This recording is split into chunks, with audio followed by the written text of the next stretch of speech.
Acara closing ceremony Toto Competition Pesona Aceh Tengah Rabu 1 Desember 2021 kita mulai.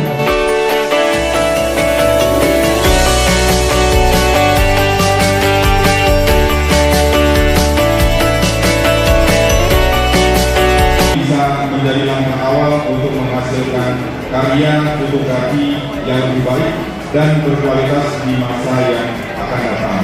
Kepada para pemenang, sekali lagi kami ucapkan selamat. Semoga nantinya bisa menjadi fotografer profesional, handal yang dapat menjadi peluang pekerjaan yang menjanjikan. Penyelenggaraan Lomba Foto Promosi Objek Wisata di Kabupaten Aceh Tengah tahun 2021 dengan resmi kami nyatakan ditutup.